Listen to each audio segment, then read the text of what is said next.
IRM energy और इस company के बारे में थोड़ी जानकारी मैं पहले आपको दे दूं। कैडिला ग्रुप आप जानते होंगे, अच्छे खासा जाना पहचाना नाम है फार्मा स्पेस में।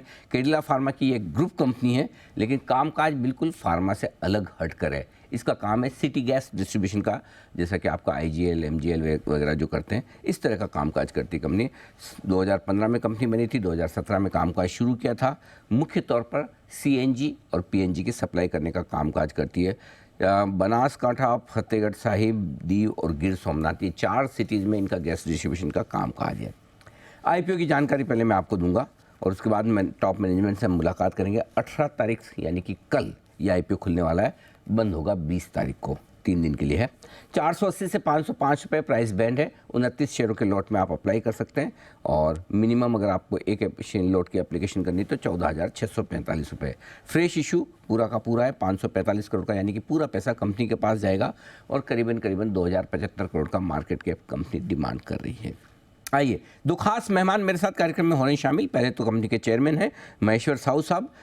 रीजनल इंजीनियरिंग कॉलेज राउरकेला से सर ने इलेक्ट्रिकल इंजीनियरिंग में BSc की डिग्री हासिल की थी। उसके बाद बर्मिंघम यूनिवर्सिटी से आपने सोशल साइंस में मास्टर्स की डिग्री ली है। 1980 बैच के सर IAS ऑफिसर भी, अरे वाह, BSc भी, बर्मिंघम से भी, IAS भी, गजब।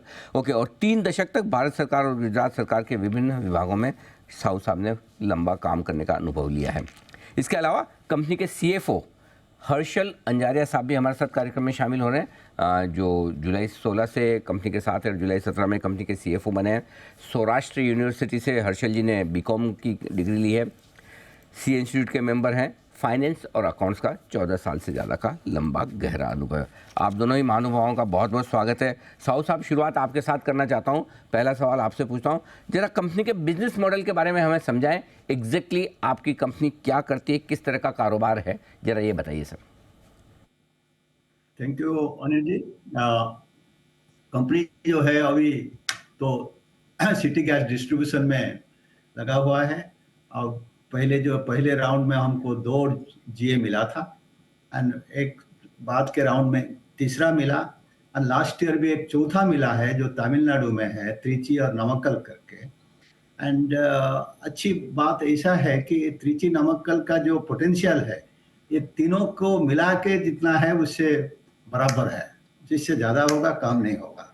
ओके। सो आप तो फाइनेंशियल्स तो देखे होंगे एंड लास्ट ईयर जो है टॉप लाइन 1000 करोड़ के आसपास रहा एंड कंपनी का इंटेंशन है, जो बोर्ड मैनेजमेंट को बोला है कि आप अगले 6 साल में इसको 3 गुना करिए। ओके। यही बिजनेस, ये जो एग्जिस्टिंग बिजनेस है सिटी गैस डिस्ट्रीब्यूशन, उससे आप 3 गुना करिए। ओके, ठीक बात है। तो बेसिकली सिटी गैस डिस्ट्रीब्यूशन है और आप 4 शहरों में कामकाज कर रहे हैं और 2 और शहर जो केरल के आप नए जोड़ने जा रहे हैं, इनमें कामकाज कब से शुरू होगा सर? तमिलनाडु का कामकाज हमको लास्ट ईयर मिला एंड बहुत कम टाइम में हम लोग काम उधर शुरू कर दिए हैं एंड अभी जो है इसी महीना में जो IOC मेन ट्रंक लाइन में गैस आता है, वो गैस का सप्लाई भी शुरू हो गया है एंड हमारे 5 CNG स्टेशन भी वहाँ आज के दिन चालू है। और हमारा सिटी गैस स्टेशन जो है और एक LNG स्टेशन जो थोड़ा दूर होने के कारण लाइन लगने में थोड़ा टाइम लग सकता है, इसीलिए वो हाथ में लिया गया है एंड इस महीना में वो भी कमीशन हो जाएगा। ओके, तो साहू साहब अगर मैं समझूं तो बेसिकली आपकी कंपनी भी ठीक MGL IGL की तरह गैस डिस्ट्रीब्यूशन का काम करती है, राइट सर?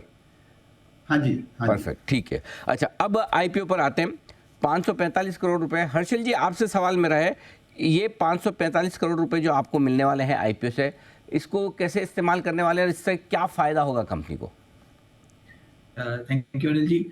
जो हम लोग 545 करोड़ मार्केट से रेस कर रहे हैं, उसमें से 307 करोड़ जो हमें पिछले साल नामाक्कल और तिरुचिरापल्ली GA का ऑपरेशन मिला था, उसी के प्रोजेक्ट रोल आउट के लिए हम लोग यूज़ करने वाले हैं, जो सितंबर 2026 तक हम लोग डिप्लॉय करेंगे।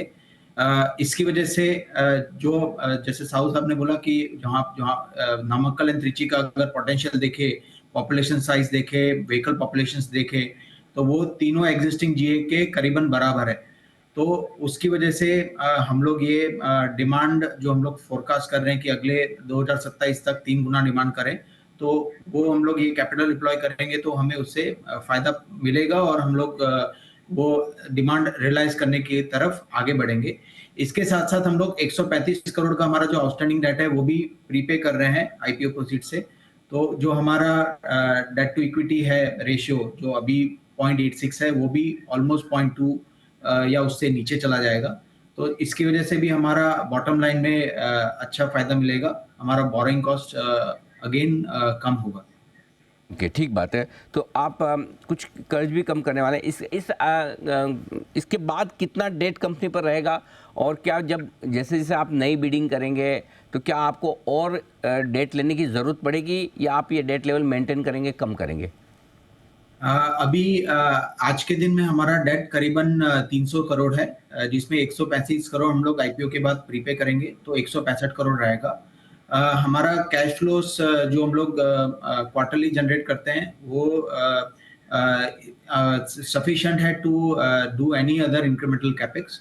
तो इन केस अगर आगे जाके जैसे अभी इसी वीक गवर्नमेंट ने 12th बिडिंग राउंड अनाउंस किया है, जिसमें नॉर्थ ईस्ट और जेएनके के कुछ एरियाज उन्होंने सोचा है कि वहाँ पे भी सीजीडी इंफ्रास्ट्रक्चर रोल आउट करना है। तो हम लोग इवैल्यूएट करेंगे, और अगर वो सिनर्जिक में बैठते होंगे हमारे तो हम लोग ऑल्सो वहाँ पे बिड करेंगे। अदरवाइज देखा जाए तो हम लोग अभी नियर टू मिड टर्म में कोई इंक्रीमेंट डेट एक्सपेक्ट नहीं कर रहे हैं। ठीक बात है। साहू साहब, चूँकि आपको जो अलग अलग शहरों में गैस डिस्ट्रीब्यूशन के लिए लाइसेंस मिलते हैं, आमतौर पर जैसा मेरा अंदाज़ा 25 साल के लिए मिलते हैं, तो ये लाइसेंस का समय खत्म होने के बाद किस तरह का कंपटीशन बढ़ता है, और उस पर क्या फ़र्क पड़ता है कंपनी के ऑपरेशंस में? क्या कुछ नए प्लेयर्स आते हैं, कंपटीशन होता है, या कोई इतने लंबे समय बाद कोई घुसता नहीं है इस मार्केट में? अनिल जी, आपकी बात सही है कि इतने लंबे समय के बाद कोई मार्केट में घुस नहीं पाएगा। एंड मार्केट में क्योंकि वो उसमें जो है उसको कहाँ मिलेगा और क्या होगा, ये कहाँ दिया जाएगा जगह, ये एग्जिस्टिंग इनकम्बेंट सीजीडी ऑपरेटर के ऊपर डिपेंड करता है। आप एग्जांपल देखिए, आईजीएल एमजीएल कितने सालों से चल रहे हैं, देखिए अभी कोई उनके एरिया में पेनिट्रेट करने की कोशिश नहीं किया है। एंड ये लॉ है, बट प्रैक्टिकली इसका इम्प्लीमेंटेशन फील्ड में नहीं आएगा। कोई कंपटीटर आके वहाँ अंदर बिजनेस उसका मार्जिन मेंटेन नहीं कर सकता है। हर्षल जी, आपके दोनों ही बिजनेस है, सीएनजी और पीएनजी। दोनों बिजनेस में कंपनी का किस तरह का रेवेन्यू बाइफर्केशन है, मार्जिन्स कहाँ बेहतर है और ग्रोथ कहाँ बेहतर है? तो अगर डिमांड प्रोफाइल की बात करें तो जून क्वार्टर में हमने करीबन 50-50% सीएनजी और पीएनजी में हमारा रहा है शेयर। मार्जिन की बात करें तो सीएनजी ज़्यादा प्रॉफिटेबल है, इट इज़ ऑलमोस्ट 2.5 से 3 गुना है as compare to PNG segment. But अगर ग्रोथ पोटेंशियल और डिमांड रैंप अप की बात करें तो पीएनजी में ज़्यादा बेनिफिट मिलता है अगर आपके एरियाज में इंडस्ट्रीज ज़्यादा है। जो हमारे केस में फतेहगढ़ साहिब में इंडस्ट्रियल क्लस्टर है मंडी गोविंदगढ़ करके, त्रिची एंड नामक्कल में भी बीएचईएल का प्लांट है, और उसके साथ साथ उसके एंसिलरी यूनिट्स हैं जो फोर्जिंग और स्टील में है, वो सारे काफ़ी यूनिट्स हैं। तो हमारे लिए Fatehgarh Sahib almost PNG driven market रहा है, Banaskantha almost CNG driven market रहा है, दिवेन गिर सोमनाथ भी सीएनजी ड्रिवन मार्केट रहा है, त्रिची एंड नामक्कल भी ऑलमोस्ट 60-40 सीएनजी एंड पीएनजी के फेवर में रहेगा। But at a company level अगर हम देखेंगे तो हम लोग कोई भी पर्टिकुलर सेगमेंट के ऊपर ज़्यादा डिपेंडेंट नहीं है एज कम्पेयर टू अदर सीजीडीज, जहां आप देखेंगे एमजीएल में ऑलमोस्ट 70-75% सीएनजी पे डिपेंडेंसी है, आईजीएल में भी 70-75% डिपेंडेंसी है, गुजरात गैस में पीएनजी में ऑलमोस्ट 70-75% का डिपेंडेंसी है। हमारा आगे बढ़ के भी 2027 में भी ऑलमोस्ट 50-53% सीएनजी रहेगा और बैलेंस पीएनजी रहेगा। तो फेयरली बैलेंस पोर्टफोलियो हम लोग एक्सपेक्ट कर रहे हैं आगे जब बढ़ रहे हैं 2027 में। ठीक बात है, तो ये आपके लिए इंटरेस्टिंग। अच्छा, एक और हर्षल जी आपसे राय लेना चाहता हूँ। 2023 में कैश फ्लोज आपके थोड़े नेगेटिव रहे हैं, इसी साल में मुझे दिख रहे हैं 37 करोड़ के आसपास। इसकी कोई खास वजह, और ये ट्रेंड क्या है, जरा इसे समझाइए। तो अगर कैश फ्लोज की बात करें, आप जो नेगेटिव नंबर दिख रहे हैं वो नेट कैश फ्लोज दिख रहे हैं, operating cash flow, investing cash flows और फाइनेंसिंग कैश फ्लोज। हम लोग डे वन से, मतलब जब से हमने ऑपरेशन शुरू किया है 2017-18 से, तब से हम लोग कभी ऑपरेटिंग कैश फ्लोज में नेगेटिव नहीं रहे। हमारा नेट कैश फ्लो नेगेटिव इसलिए दिख रहा होगा बिकॉज हम लोग अभी कैपिटल एक्सपेंडिचर के मूड में हैं, तो हमारा इन्वेस्टिंग एक्टिविटीज काफी रोबस्ट है। हम अभी भी कैपिटल इंटेंसिव बिजनेस में और अभी भी हमारा कैपेक्स चल ही रहा है ऑल दी 3 एग्जिस्टिंग जीएस में, और अभी नामक्कल एंड त्रिची में भी हमारा काफी कैपिटल एक्सपेंडिचर हो रहा है, तो इसी की वजह से आपको नेगेटिव दिख रहा होगा।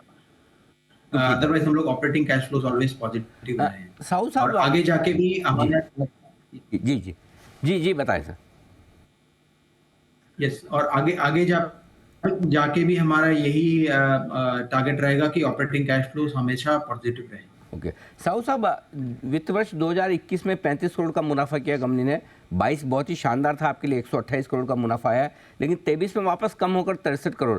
तो इस ट्रेंड को कैसे समझे? एक साल बहुत बड़ा जंप, फिर एक साल काफ़ी कम, तो ये जरा एक बार आपके दर्शकों, आपके निवेशकों को समझाइए जैसा। जी अनिल जी, उसमें क्या है, 23 में थोड़ा सा डाउन ट्रेंड था, इसीलिए कि आप तो जानते हैं इंटरनेशनल जब यूक्रेन और रशिया का जंग का मामला आया तो इनपुट कॉस्ट थोड़ा काफी रियलाइज्ड। गवर्नमेंट ने अभी जो अप्रैल महीना में जो प्राइस कंट्रोल के ऊपर, जो इनपुट कॉस्ट के ऊपर जो सब ऑर्डर्स लाए, उसकी सीजीडी के लिए काफी अच्छा स्टेबिलिटी दिखाई देगा। ये वार के लिए last year was an aberration. ठीक बात है, बिल्कुल। तो ये आपके लिए पूरा का पूरा आउटलुक। आइए उम्मीद करते हैं कि आपके आईपीओ को बड़ा ज़बरदस्त रेस्पॉन्स मिले। कल से आईपीओ खुलने जा रहा है, बहुत बहुत शुभकामनाएं सर आपको, साहू साहब और हर्षल जी, आप दोनों को बहुत बहुत शुभकामनाएं और धन्यवाद जी बिजनेस को समय देने के लिए और हमारे दर्शकों से बातचीत करने के लिए, कंपनी के प्लान्स के बारे में बताने के लिए। Thank you so much sir.